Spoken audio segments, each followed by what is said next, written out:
Bonjour à tous, je suis Dominique Normand. Je fais aujourd'hui cette petite vidéo pour apporter des explications sur certaines choses, puisque quand on fait des vidéos enfin des commentaires ou alors des publications qui disent d'aller virer ce gouvernement pour instaurer un autre gouvernement, voilà, un gouvernement du peuple, une véritable démocratie, puisque je rappelle que démocratie, ça vient de démos kratos, donc le pouvoir du peuple. Il faut déjà commencer, avant tout, avant de proposer des solutions, alternatives, il faut déjà, remettre, les connaissances, avant toute chose. Parce qu'à l'heure actuelle, la majorité des Français n'ont jamais lu cette constitution, hein. Je rappelle que la constitution est un garde-fou entre le pouvoir et le peuple et à l'heure actuelle, il n'y a pas de garde-fou, là, puisque le gouvernement a les pleins pouvoirs, il nous impose beaucoup de choses, et les Français ont l'impression que voilà, ils n'ont pas leur mot à dire et que, en gros, c'est une fatalité. Non, ce n'est pas une fatalité. Nous ne sommes pas obligés de subir tout ça. Donc, avant de vous proposer certaines choses hein, qui pourront être mises en place si on renverse ce gouvernement, je suis obligé de repasser par, on va dire, un petit passage de la Constitution, puisqu'il faut à tout prix que les gens comprennent. D'ailleurs, je vais vous mettre en descriptif de cette vidéo voilà, des liens pour, voilà, pour prouver tout ce que je dis. Hein, puisque le but, hein, c'est pas, voilà, on n'est pas dans la fake news. Hein, enfin, moi, enfin, là, à l'heure actuelle, on est confronté à beaucoup de personnes hein, voilà, qui crient à la fake news, qui crient ceci, qui crient cela. Enfin, voilà, enfin, tous ces gens n'ont jamais lu un seul texte de loi, ils n'ont rien compris. Ça, pour moi, c'est uniquement des guignols, hein, des trolls, hein, voilà, qui, euh, qui se contentent des miettes qu'on leur laisse. Bref.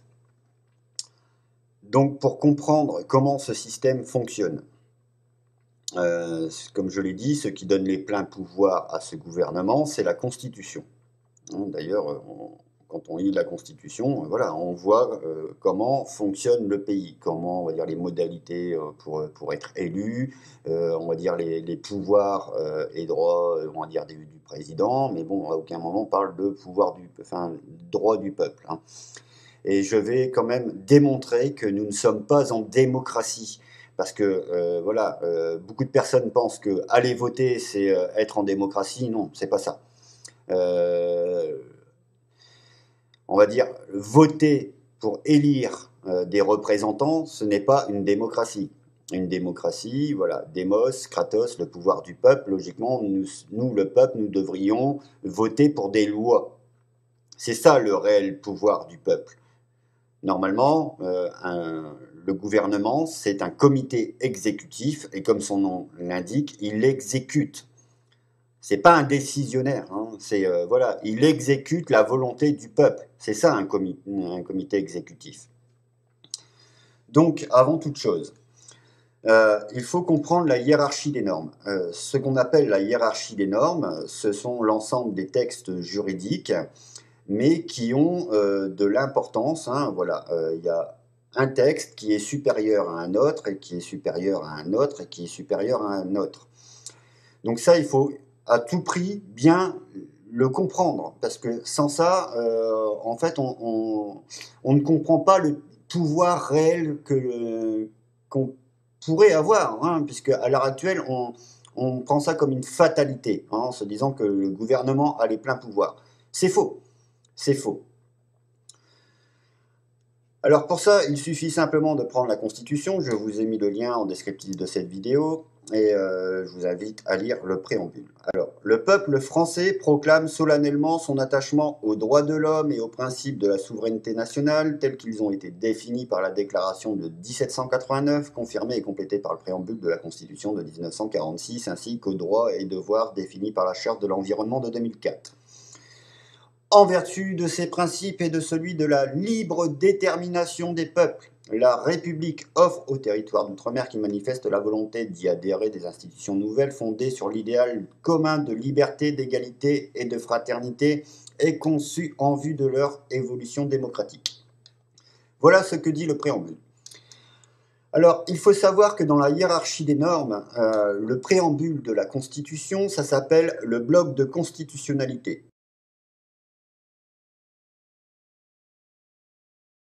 Donc c'est ce qui est au-dessus de tout. Hein, c'est au-dessus du gouvernement, c'est au-dessus de l'Union européenne, c'est au-dessus des traités européens. Ça, c'est la base. Maintenant, il faut décrypter un peu tout ça, parce que le problème, il est là. Alors, il faut savoir une chose, c'est que dans ce bloc de constitutionnalité, la chose importante, c'est que, étant donné que ce texte, le préambule, stipule clairement que les droits de l'homme font partie du bloc de constitutionnalité, est supérieur au reste de la Constitution. C'est là qu'on voit des choses intéressantes, puisqu'il suffit de lire l'article 2 où le droit, on va dire, la résistance à l'oppression est un droit naturel et souverain du peuple qui est supérieur à ce gouvernement. Par exemple, aujourd'hui, on voit bien que dès que vous manifestez, et ainsi de suite, on vous matraque, dès que vous êtes contre un système ou quoi que ce soit, vous ne pouvez plus. Il n'y a plus de résistance à l'oppression, c'est-à-dire qu'à l'heure actuelle, le gouvernement bafoue nos droits fondamentaux. Ça, il est hors la loi, c'est illégal ce qu'ils font. Et il y a une autre chose intéressante dans cette déclaration des droits de l'homme, qui est supérieure à la Constitution, donc à ce gouvernement, c'est l'article 16.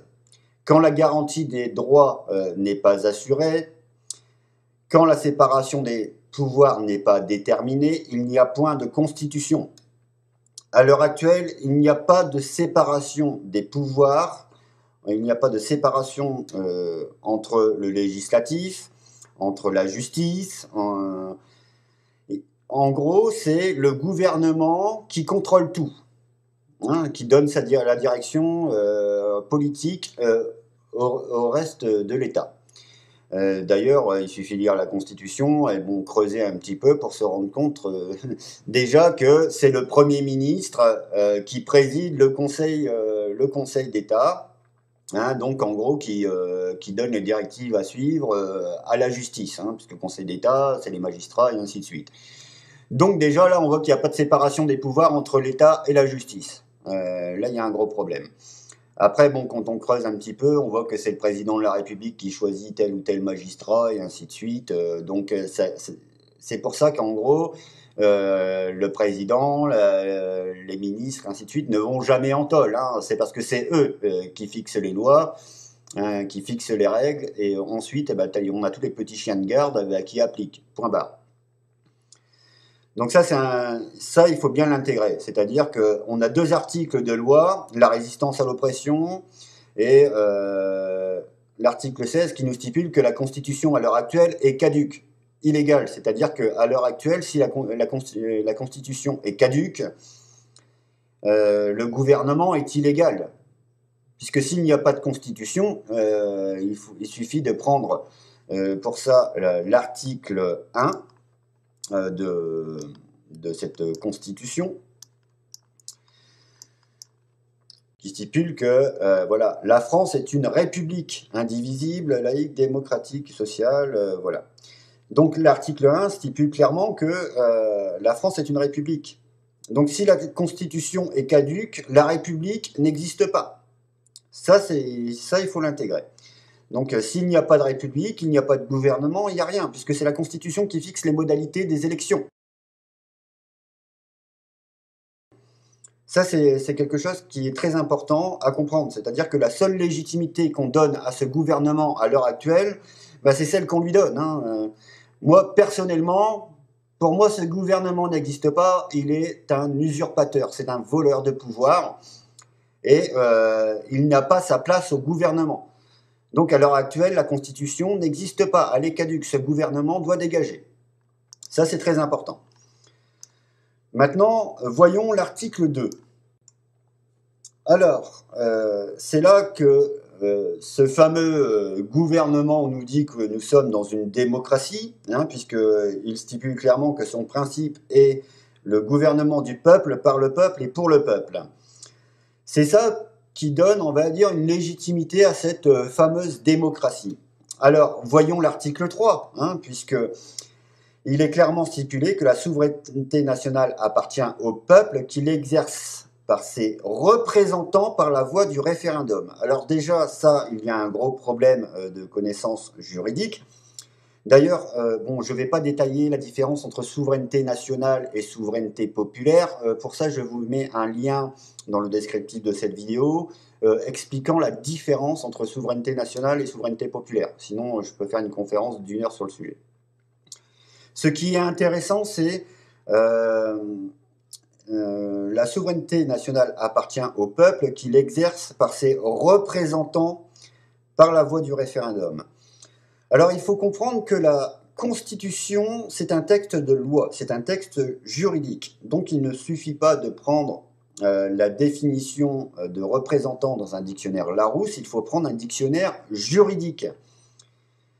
Et c'est là qu'il y a un énorme amalgame pour la majorité des gens. Puisque quand on va dans un dictionnaire juridique, quand on prend le terme de représentant, représentant signifie tuteur légal, c'est-à-dire hein, voilà, qui prend toutes les décisions à votre place hein, pour votre bien, supprimant tout votre pouvoir de décision. C'est pourquoi, à l'heure actuelle, le gouvernement peut faire ce qu'il veut avec nos services publics, les liquider, et ainsi de suite, parce que c'est pour notre bien, hein, c'est pour le bien du pays. Hein. Donc, on nous a supprimé déjà notre pouvoir de décision, hein, déjà rien qu'avec le terme représentant. Et quand on lit l'article 3, il est clairement stipulé noir sur blanc, aucune section du peuple ni aucun individu ne peut s'en attribuer l'exercice. Donc, dès le moment où on est représenté, et en plus il marque clairement qu'aucune portion du peuple ne peut s'attribuer cette souveraineté nationale, ça annule l'article 2, qui est le pouvoir du peuple, par le peuple, pour le peuple.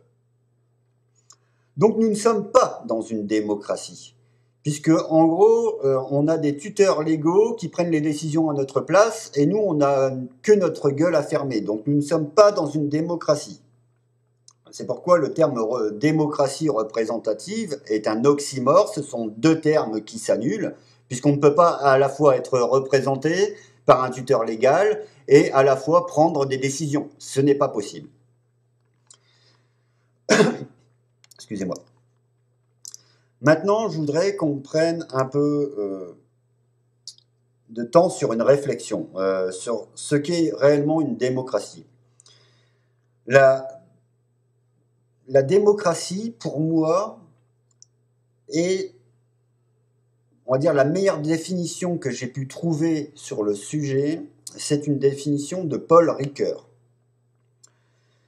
qui stipule clairement que est démocratique une société qui se reconnaît divisée, c'est-à-dire traversée par des contradictions d'intérêts, et qui se fixe comme modalité d'associer à part égale chaque citoyen dans l'expression de ses contradictions, l'analyse de ces contradictions et la mise en délibération de ces contradictions en vue d'arriver en arbitrage.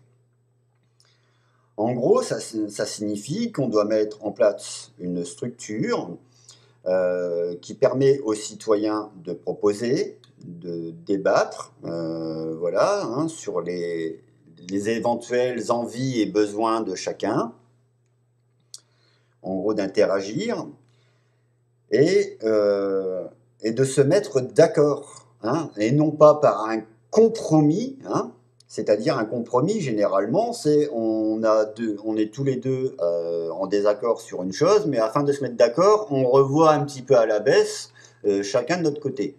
Non, ce n'est pas ça.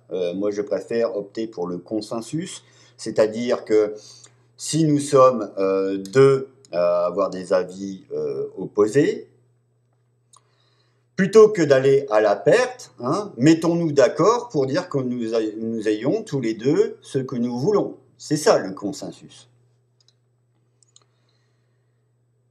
Alors comment pouvons-nous avant tout mettre ça en place?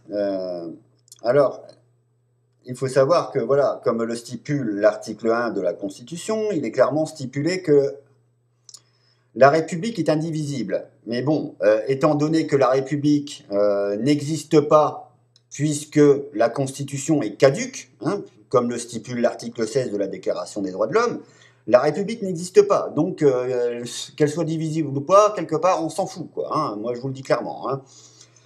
Alors, étant donné qu'il n'y a pas de Constitution, il n'y a pas de République, il y a une chose qui est très importante.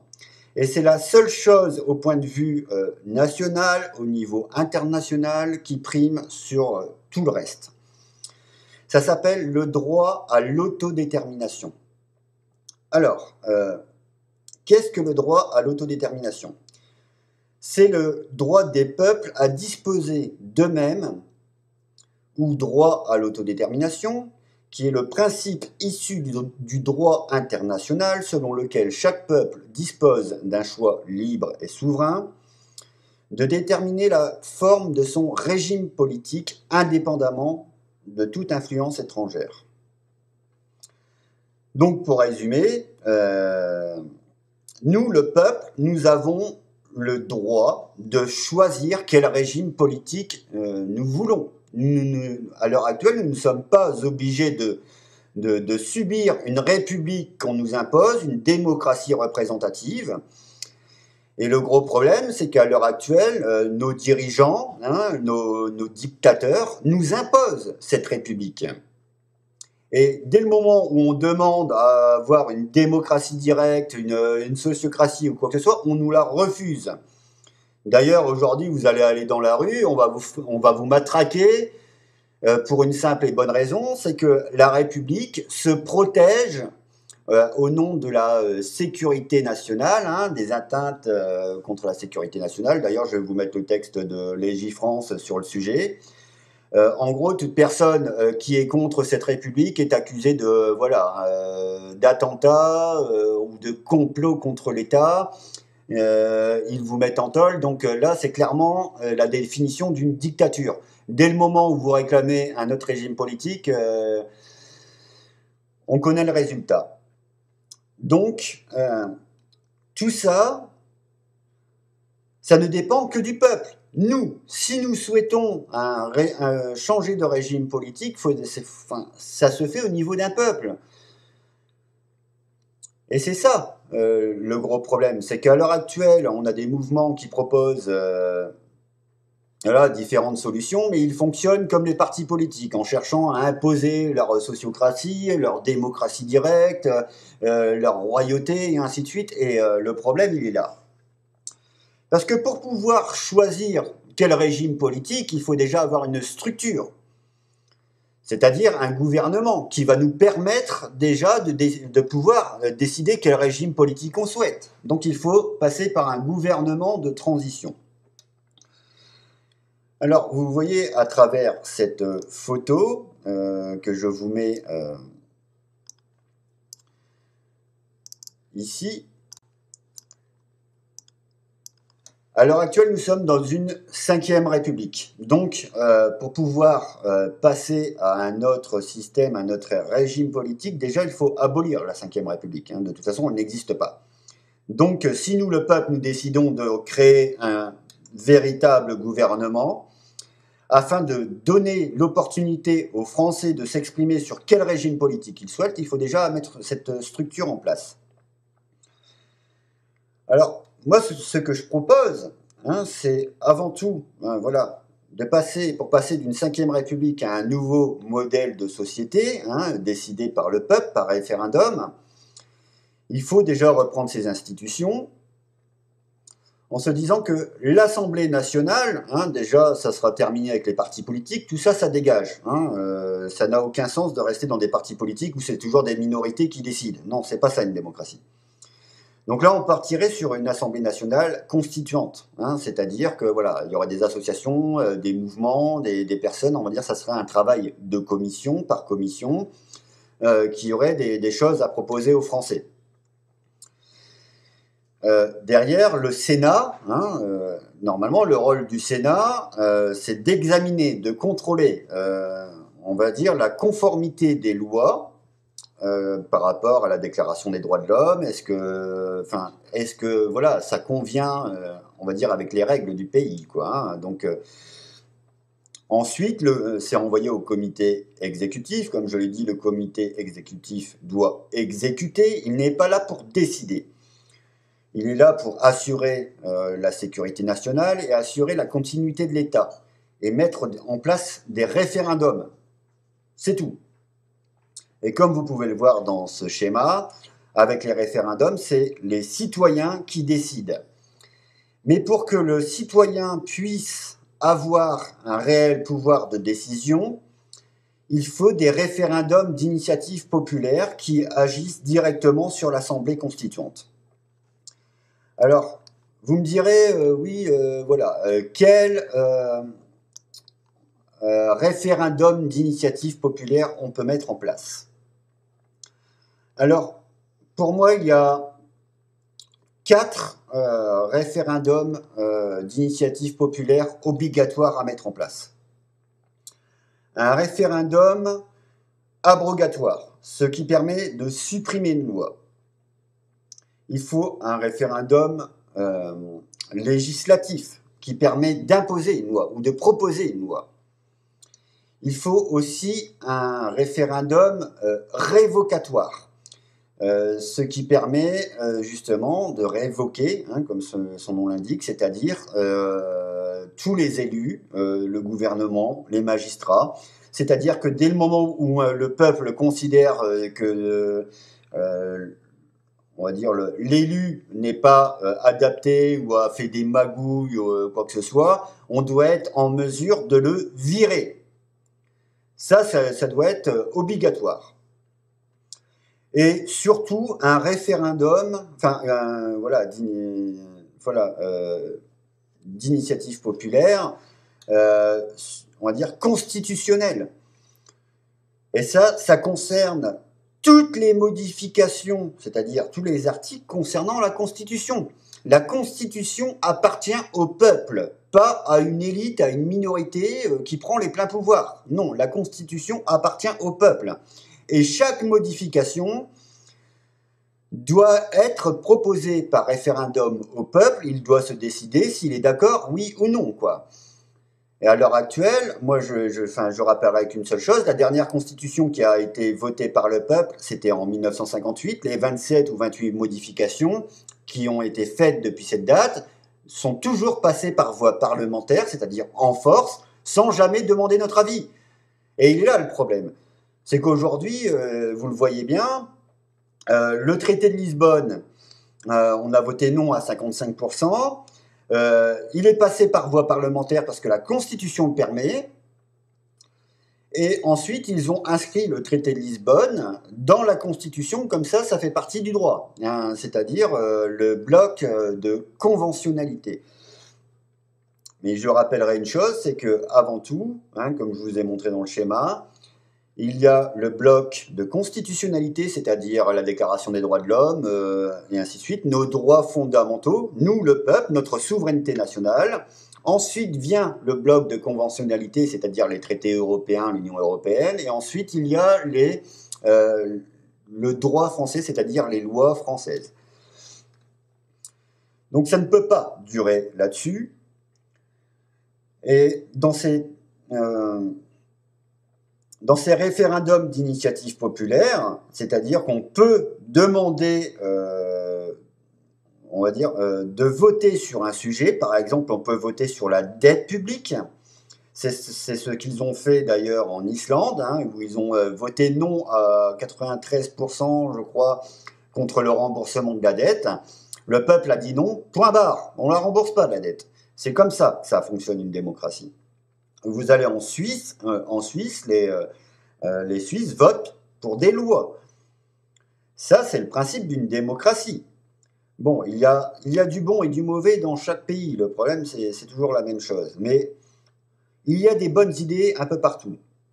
Ces 4 référendums d'initiative populaire, par exemple, c'est ce qui était appliqué au Venezuela avec Hugo Chavez. Hein, on disait que Hugo Chavez était un dictateur, excusez-moi, mais avec 4 référendums d'initiative populaire comme ça, moi, j'appelle pas ça une dictature. Pour moi, ça, c'est une véritable démocratie. Donc, il y a des choses importantes. Donc, la dette publique, il faut savoir qu'il existe ce qu'on appelle l'état de nécessité, c'est-à-dire qu'un gouvernement peut décider de ne pas rembourser sa dette souveraine si ça implique trop gros sacrifices à sa population. Ça, c'est stipulé dans le droit international. Les créances ne sont pas supérieures aux droits humains. Hein, c'est la vie qui compte, pas la dette.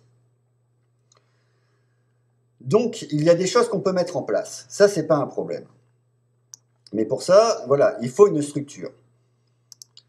Alors, pour vous schématiser un petit peu plus ça, moi j'appelle ça, c'est ce qu'on appelle un cercle vertueux, et c'est ça, on va dire, la véritable sociocratie,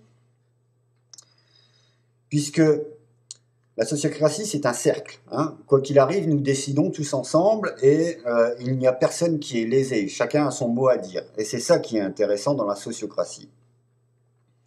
Dans ce schéma-là, vous voyez le pouvoir du peuple par le peuple et pour le peuple. Hein. Donc c'est toujours le citoyen qui est au centre du pouvoir de décision.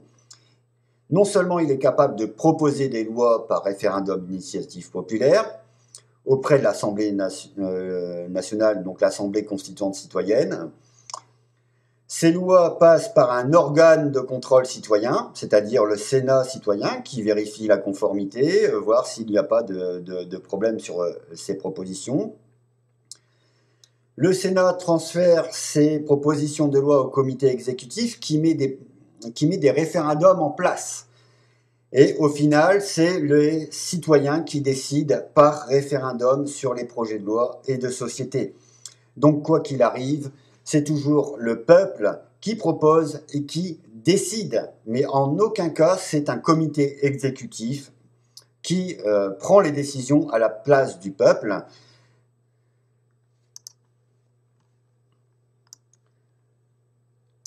Donc ça, c'est très important. Donc, moi, c'est pas compliqué. On va revenir un petit peu là-dessus en détail. Le comité exécutif, pour ça, il suffit simplement de limiter son pouvoir. Hein. Donc, si on enlève le pouvoir de décision au comité exécutif, on peut mettre n'importe qui. Hein, je veux dire, on pourrait même mettre Bill Gates dans ce comité exécutif, il n'aurait même pas son mot à dire. Il faut comprendre qu'un fonctionnaire est le représentant est un fonctionnaire au service du peuple. Ce sont des serviteurs et non des tuteurs, révocables à tout moment sur demande du peuple. Ça, c'est très important. Donc, si nous mettons un gouvernement de transition, ce comité exécutif, il n'aura aucun pouvoir de décision. Donc, ça, c'est très important de le comprendre parce que, à l'heure actuelle, la peur est là. Et se dire que si on met un dictateur, on va avoir pire. Non. Si on limite les pouvoirs de ce comité exécutif, il ne peut rien faire. Il ne peut rien nous imposer sans demander notre avis. L'Assemblée constituante citoyenne, donc comme je l'ai dit, examine et propose des lois et des projets de société. Ça regroupe des experts, des mouvements et des citoyens volontaires afin qu'ils puissent proposer des véritables solutions au peuple. C'est une étape essentielle à la réflexion et aux propositions. Le bien commun est décidé et contrôlé par les citoyens. C'est-à-dire que si nous souhaitons nationaliser les banques, nationaliser, la société d'électricité, de l'eau, et ainsi de suite, si nous décidons que toutes ces choses qui sont nécessaires et vitales pour le peuple doivent être à prix coûtant.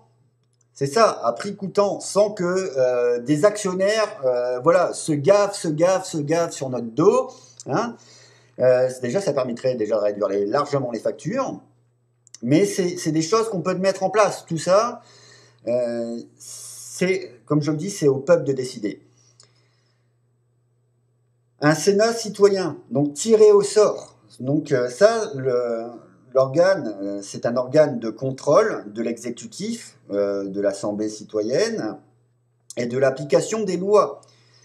Et quand je parle de l'application des lois, généralement c'est le tribunal qui s'en sort. Aujourd'hui, c'est le Premier ministre qui préside le Conseil d'État, qui donne les directives aux magistrats. Et on voit aujourd'hui, les magistrats font ce qu'ils veulent des lois. Ils les interprètent comme bon leur semble, quoi. Pourtant, par exemple, tout bête, hein, tout bête. Aujourd'hui, il y a des lois qui protègent les mineurs contre le viol, mais pourtant, c'est clairement stipulé que la loi doit être appliquée au sens strict. Et aujourd'hui, on voit que les pédophiles, ils ont des peines avec sursis au lieu d'aller en tôle. Donc, c'est bien qu'il y a un problème. Donc, pour ça, moi, je pense qu'il faut vraiment un organe de contrôle au-dessus de la magistrature, qu'on pourrait appeler un tribunal populaire citoyen, qui contrôle ces magistrats et qui peuvent être révocables à tout moment s'ils ne font pas leur boulot. Pour moi, c'est ça, on va dire la base. C'est qu'il faut un organe de contrôle citoyen. Donc le Sénat, ce sera un organe de contrôle tiré au sort parmi les citoyens, différentes classes de la population. Ça, c'est important. Comme je le disais, le tribunal populaire, il est là pour condamner les élus, hein, surtout pour haute trahison envers la nation. Encadré par des hommes de loi, mais avec un jury populaire ayant la responsabilité de se prononcer sur l'innocence ou la culpabilité des élus. Il oriente le travail du Conseil d'État, surveille les décisions de la magistrature. Comme je vous l'ai dit tout à l'heure, il y a déjà 4 référendums d'initiative populaire qu'on peut mettre en place pour dire que le peuple puisse proposer. Mais il faut qu'il y ait des référendums sur toutes les décisions importantes pouvant avoir un effet direct ou indirect sur la vie des citoyens, comme la dette, l'Union européenne, l'OTAN, la Constitution, hein, comme le référendum d'initiative populaire sur constitutionnel, puisque chaque modification est systématiquement proposée par référendum.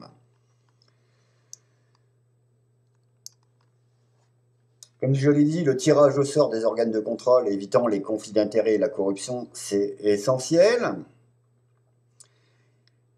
Mais par contre, pour mettre toutes ces lois en place, choisir le régime politique que nous souhaitons et enfin le proposer au peuple par référendum, là je rejoins Étienne Chouard sur le fait que c'est au peuple de décider. Mais pour que le peuple puisse décider, il faut créer des ateliers constituants.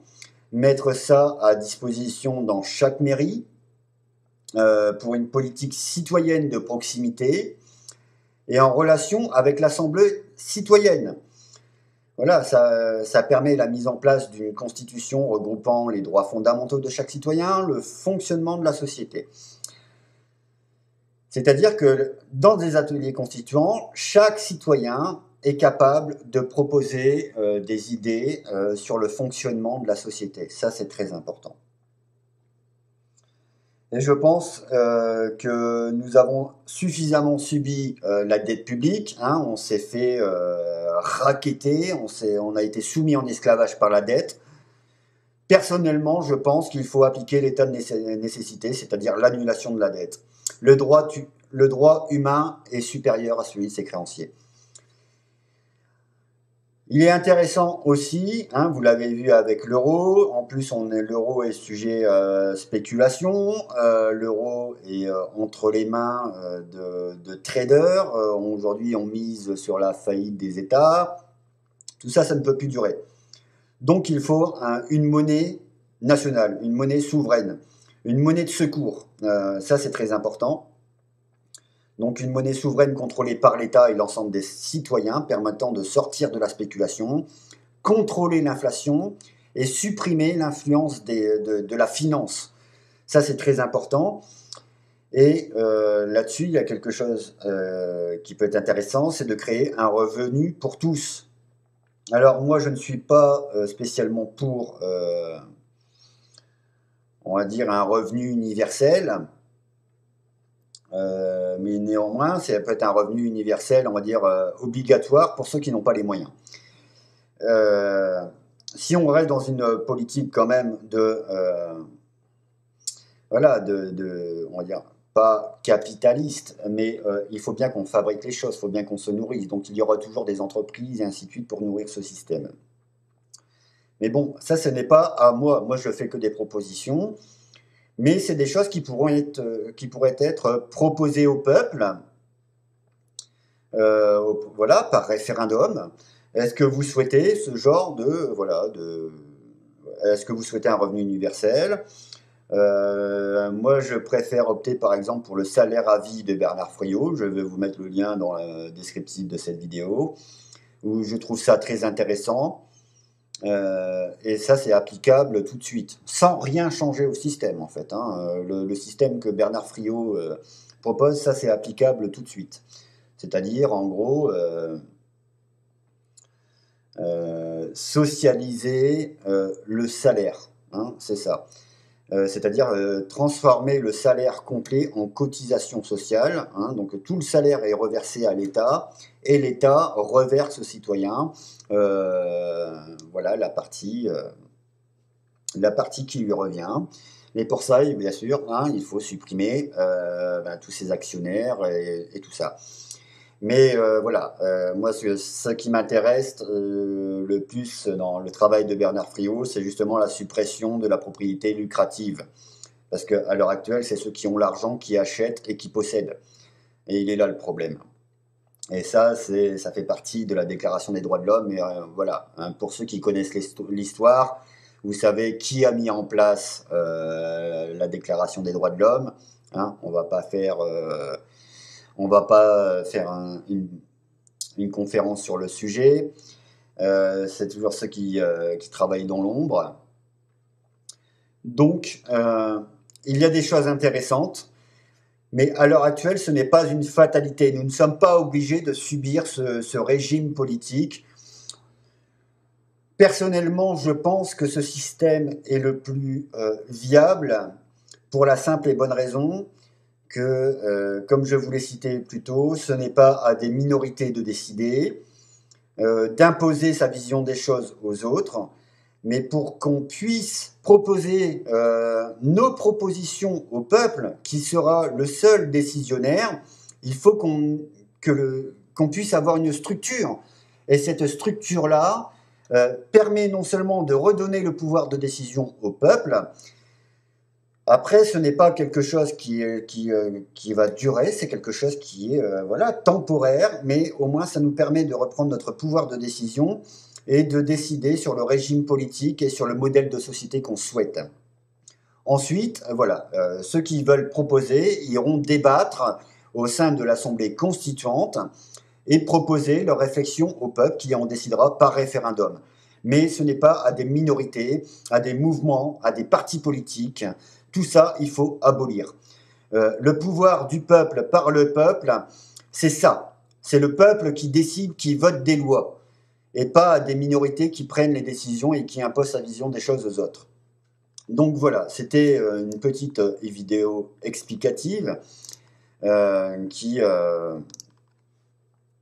j'espère vous donnera l'envie d'aller plus loin. Et surtout, qui vous empêchera de rester dans cette fatalité, en se disant que soit on garde le système, soit on a pire. Non, on peut avoir beaucoup mieux. Mais tant qu'on n'aura pas viré ce gouvernement, parce que je vous rappellerai, relisez l'article de loi atteinte à la sécurité nationale et ainsi de suite, les gars se sont protégés. Ils ont les forces armées avec eux. Et en cas de révolte du peuple, ils déploient l'armée afin de garantir la continuité de l'État, c'est-à-dire ils gardent la continuité de l'élite. Le peuple, ils en ont rien à foutre. On est juste des billets sur pattes, des comptes bancaires, on est juste là, on est des esclaves. Regardez le système, comment il fonctionne depuis 8000 ans. On est toujours dans des systèmes, on va dire un système pyramidal. C'était comme ça en Mésopotamie, en Égypte, dans le système romain. Et aujourd'hui, on est toujours dans un système pyramidal. La seule chose qui a changé, c'est qu'on a remplacé le mot esclave par population. Mais en aucun cas, le peuple a eu le pouvoir. Le seul moment où le peuple a eu, on va dire, un tant soit peu de pouvoir, c'était en Grèce. Bon, c'était encore une autre époque où il y avait encore des esclaves et ainsi de suite. Les femmes n'avaient pas forcément le droit de vote. Mais on n'est plus à cette époque-là. Donc, on est capable aujourd'hui de proposer des choses pour dire que tout le monde puisse être à égalité, pour qu'on puisse décider. Mais après, ça, c'est un système qui peut fonctionner au niveau national, au niveau d'une région, d'un département, au niveau d'une commune. Dès le moment où on a une constitution qui met voilà, les règles de base, après, si une région souhaite être indépendante au niveau des lois, ce qu'on appelle des lois organiques, cette région est libre. Pourquoi imposer un modèle de société à un groupe de gens s'ils veulent vivre autrement? Chacun devrait être libre de vivre comme il le souhaite et de prendre les décisions en conséquence. Donc voilà, j'espère que cette vidéo vous aura aidé à voir un peu plus clair et se dire que voilà, si on part dans une révolution, hein, sachez que oui, de toute façon, moi je suis pour une révolution pacifique, donc mobilisons-nous, mettons-nous tous d'accord pour aller réclamer une constitution écrite et approuvée par le peuple par référendum.